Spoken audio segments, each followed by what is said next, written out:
परम ब्रह्म तस्मै श्री गुरुवे नमः। नमस्कार क्लासेज में आप सभी का हार्दिक स्वागत है। सबसे पहले तो मैं आपको गुरु पूर्णिमा की हार्दिक शुभकामनाएं चाहता हूं दोस्तों। जैसा कि आपको पता है, प्रत्येक व्यक्ति के जीवन में एक गुरु का होना बहुत आवश्यक है। गुरु किसी को एक निश्चित मार्ग नहीं मिल पाता है। तो आपको एक बार पुनः हार्दिक शुभकामनाएं गुरु पूर्णिमा की। दोस्तों, आज ही के दिन के लिए हम लोग इतने दिन रुके हुए थे। हमारा मूड ये था कि गुरु पूर्णिमा के उपलक्ष्य में ही हम लोग 12वीं कक्षा के बैच को प्रारंभ करें। तो आज वो दिन आ गया दोस्तों।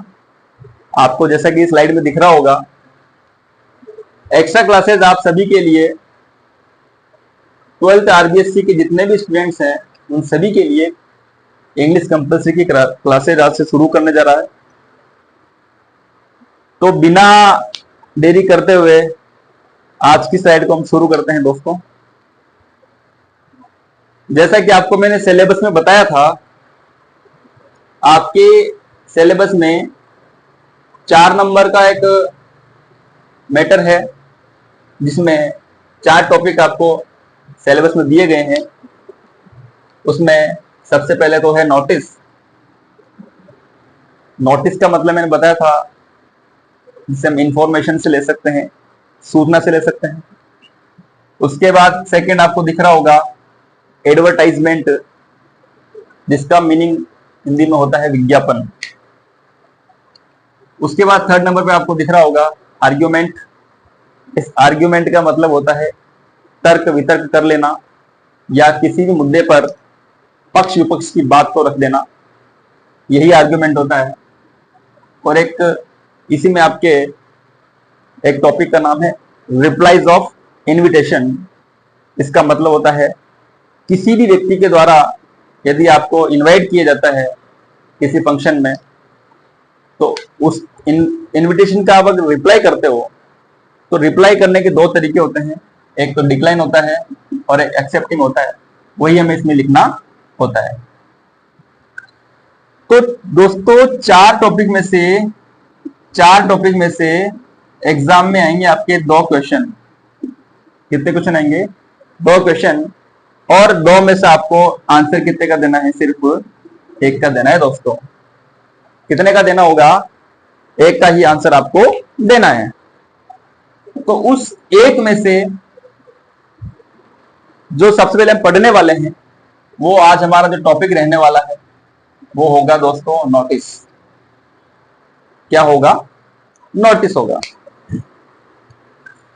आपको दिख रहा होगा नोटिस का सामान्य से अर्थ होता है सूचना देना। क्या होगा? सूचना देना। अब ये एक आम बात है, सूचना हर संगठन में दी जाती है, चाहे वो स्कूल हो, चाहे वो कॉलेज हो, चाहे वो यूनिवर्सिटी हो, चाहे वो हॉस्पिटल हो, चाहे वो कोई म्युनिसिपल ऑफिस हो, चाहे वो किसी भी तरह का ऑफिस हो, किसी भी विभाग से रिलेटेड हो, हम नोटिस का यूज वहां पे भी करते हैं। सूचना वहां पे भी काम आती है। सूचना देने के लिए हम लोग नोटिस का यूज करते हैं। और नोटिस को और देखा जाए तो आपको पता होगा किसी भी व्यक्ति को कोई भी पॉइंट या बिंदु याद दिलाने के लिए नोटिस दिया जाता है, जिससे वो सूचित हो जाता है उस मुद्दे से संबंधित। तो उसी टॉपिक को लेकर के आज हम लोग आपके सामने एक बार फिर से उपस्थित हुए हैं। शुरू करते हैं। नोटिस, जिसका सामान्य अर्थ है सूचना। क्या होगा इसका मीनिंग? सूचना। नोटिस का यूज सभी ऑर्गेनाइजेशंस में किया जाता है। जी दोस्तों, नोटिस का यूज सभी ऑर्गेनाइजेशंस में किया जाता है, सभी संगठनों में किया जाता है। और नोटिस लिखने का, वैसे तो आप नोटिस एक सिंपल तरीके से भी लिख सकते हो, लेकिन आपका जो 12th क्लास इंग्लिश कंपलसरी का जो सिलेबस है उसके अकॉर्डिंग हमें बात करनी पड़ेगी। उसके अकॉर्डिंग अगर बात करें तो आपको यहां पे नोटिस लिखने का एक फिक्स फॉर्मेट दे रखा है मैंने स्लाइड में। ओके दोस्तों, तो नोटिस लिखने के लिए सबसे पहले तो आपको ये बॉक्स दिखाई दे रहा होगा रेक्टेंगल में। इस बॉक्स को जब भी आप लोग बनाओगे तो हमेशा एक बात ध्यान रखनी है, ये जो नीचे वाली लाइन है इस लाइन को आप नोटिस पूरा लिखने के बाद में ही खींचोगे और उसके बाद में इस बॉक्स को आप क्लोज करोगे। क्योंकि हो सकता है आप लोग नोटिस लिख रहे हो, आपने पहले से ही पूरा बॉक्स बना लिया और आपका नोटिस इससे भी नीचे निकल गया, तो फिर आपका नोटिस बिल्कुल बेकार लगेगा, आपको एक लाइन और मारनी पड़ेगी नीचे। तो नीचे वाली जो लाइन है उस नीचे वाली लाइन को आप बाद में बनाएंगे, जब आपका नोटिस फिनिश हो जाएगा उसके बाद आप नोटिस को बॉक्स को बंद करेंगे। तो 3 साइड से बनाने के बाद में सबसे पहला जो आपका काम होगा वो आपके जो क्वेश्चन होगा उस क्वेश्चन में आपको आपके स्कूल का नाम दिखेगा। क्योंकि आपके सिलेबस में नोटिस काफी सारे हैं, बट आपके एग्जाम में जो क्वेश्चन आएगा वो मेरे हिसाब से स्कूल से रिलेटेड ही होता है। तो नाम भी किसका लिखना पड़ेगा, आपको स्कूल का ही नाम लिखना पड़ेगा सबसे पहले। और किस लेटर में लिखना पड़ेगा, ये लिखना पड़ेगा आपको कैपिटल में। किसमें लिखना पड़ेगा दोस्तों, कैपिटल लेटर में आपको स्कूल का नाम लिखना होगा। स्कूल का नाम जो ही आप लिख लोगे उसके बाद आपको दिखाई दे रहा है डेट का फॉर्मेट। किसका फॉर्मेट है ये, डेट का। मतलब आपको यहाँ पे आपका स्कूल का नाम कैपिटल लेटर में लिखने के बाद आपको लेफ्ट साइड या राइट साइड में डेट लिखनी पड़ेगी। ये आप या तो आप राइट साइड में लिखो या आप लेफ्ट साइड में लिखो, उससे कोई फर्क नहीं पड़ेगा।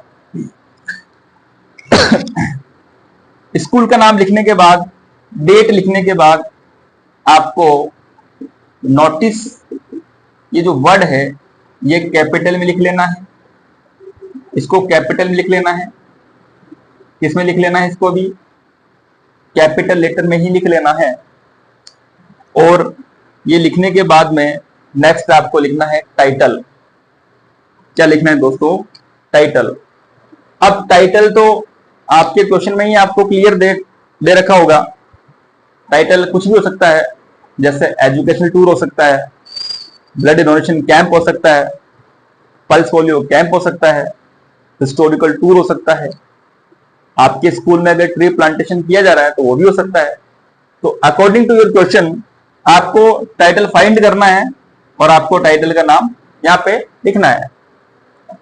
अब मैंने फॉर्मेट में कैपिटल लेटर में लिखा हुआ है, बट आप अपने हिसाब से, ये जरूरी नहीं है कि कैपिटल में लिखो, आप जैसे आपको अच्छा लगता है वैसे लिख सकते हो, लेकिन लिखना आपको जरूरी है।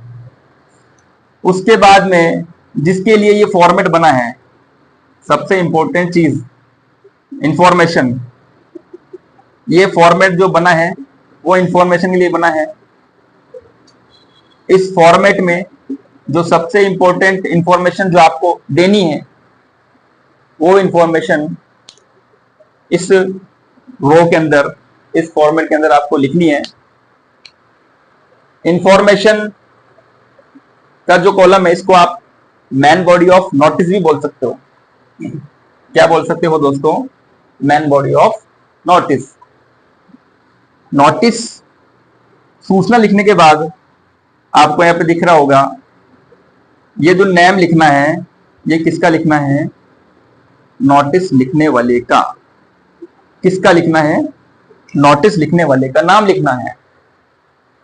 जब आपने नाम नोटिस लिखने वाले का लिखा है तो फिर आप पोस्ट भी किसकी लिखेंगे, नोटिस लिखने वाले की। किसकी लिखेंगे दोस्तों, नोटिस लिखने वाले की ही पोस्ट लिखेंगे। ये जब आप सारा काम कर लोगे उसके बाद एक बार चेक कर लेना है कि नोटिस कंप्लीट है। अगर नोटिस कंप्लीट है तो फिर आपको आपका जो बॉक्स है उसको पूरा पैक करके छोड़ देना है। ये तो था फॉर्मेट का मामला। अब नोटिस में आपको एक चीज ध्यान रखनी है, आप जब भी नोटिस राइटिंग करोगे तो नोटिस राइटिंग करने में इस फॉर्मेट में कुछ 4 से 5 पॉइंट्स आपको याद रखने चाहिए। अगर आप वो याद रखते हो तो आप वैसे इजीली आप नोटिस लिख पाओगे। तो सबसे इंपॉर्टेंट आपका जो भी इवेंट है, जो भी आपका प्रोग्राम है, उसका आपको इसमें डे लिखना है, दिन लिखना है कि मंडे को है, ट्यूसडे को है, सैटरडे को है या कब है, तो इसमें मेंशन करना है। उसके बाद आपको डेट लिखनी है। क्या लिखनी है दोस्तों? डेट लिखनी है। इसके साथ आपको लोकेशन भी लिख लेनी है।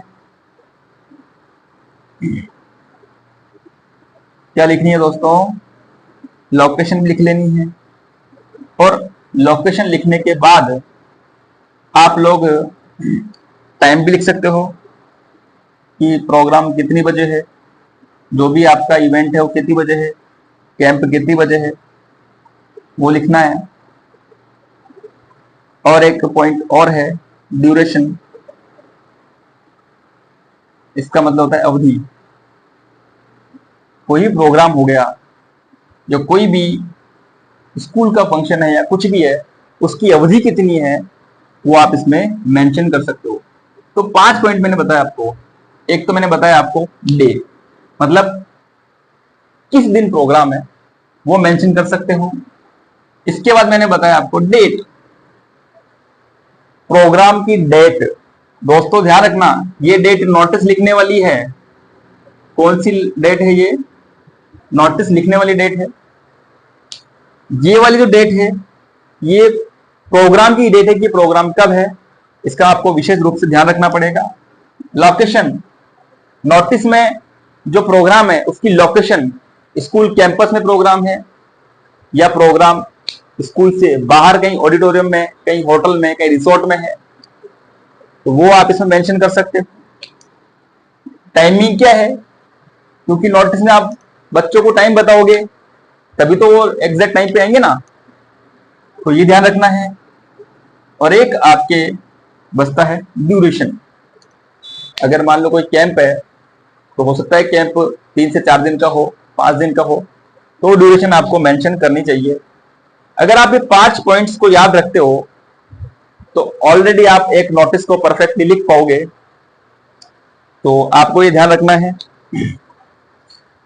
अब मैं इसमें एक चीज और बताना चाहता हूं। अगर आपको डेट लिखनी है नोटिस के अंदर, अगर आपको डेट लिखनी है तो आपको डेट से पहले ऑन लगाना है। क्या करना है दोस्तों? डेट से पहले क्या लगाना है? ऑन लगाना है। इसको मैं दूसरे तरीके से लिख देता हूं। आपको क्या करना होगा? डेट से पहले क्या लगाना है? ऑन लगाना है। अगर आपको लोकेशन लिखनी है तो लोकेशन से पहले और टाइम से पहले आपको क्या लगा लेना है? 8 लगा लेना है। और अगर आप ड्यूरेशन लिखते हो, क्या लिखते हो? ड्यूरेशन लिखते हो, तो ड्यूरेशन लिखने के लिए एक तो फ्रॉम का यूज करना है, उसके बाद में जो भी आपकी डेट है वो डेट आ जाएगी यहाँ पे, उसके बाद टू लगाना है, और फिर जो आपकी एंडिंग डेट होगी वो यहाँ पे मेंशन की जा सकेगी। तो ये था नोटिस लिखने का फॉर्मेट। बिल्कुल इजी तरीके से समझाने की मैंने कोशिश की है इस स्लाइड में, और आपको आप 1-2 बार वीडियो को देखोगे तो आपको समझ में भी आएगा। उसके बाद हम लोग कुछ क्वेश्चंस भी करेंगे तो और परफेक्टली आपके क्लियर हो जाएगा। और ये जो आपका टॉपिक है ये 4 नंबर का है दोस्तों। कितने नंबर का है? 4 नंबर का। तो बिल्कुल आपके 4 टॉपिक हैं, उनमें से 2 क्वेश्चन आएंगे और आपको करना कितना है? 1 करना है। पढ़ने आपको कितने हैं? 4 पढ़ने हैं। एक बार मैं फिर से रिपीट कर देता हूं। हमने आज की जो क्लास में देखा, नोटिस का मीन होता है सूचना। हम सभी ऑर्गेनाइजेशन में नोटिस का यूज करते हैं। नोटिस को लिखने का एक फॉर्मेट आपके सामने है। सबसे पहले आपको स्कूल का नाम लिखना है कैपिटल लेटर में, उसके बाद आपको डेट लगानी है नोटिस लिखने की, जिस दिन नोटिस लिख रहे हो वो डेट आपको यहाँ पे मेंशन करनी है। उसके बाद नोटिस वर्ड आपको मेंशन करना है कैपिटल लेटर में। इसके जस्ट बाद में टाइटल आ जाएगा आपका, जो भी आपका टाइटल है। उसके बाद में इंफॉर्मेशन आ जाएगी और उसके बाद नेम आ जाएगा नोटिस लिखने वाले का, और नोटिस लिखने वाले की क्या आ जाएगी, पोस्ट आ जाएगी।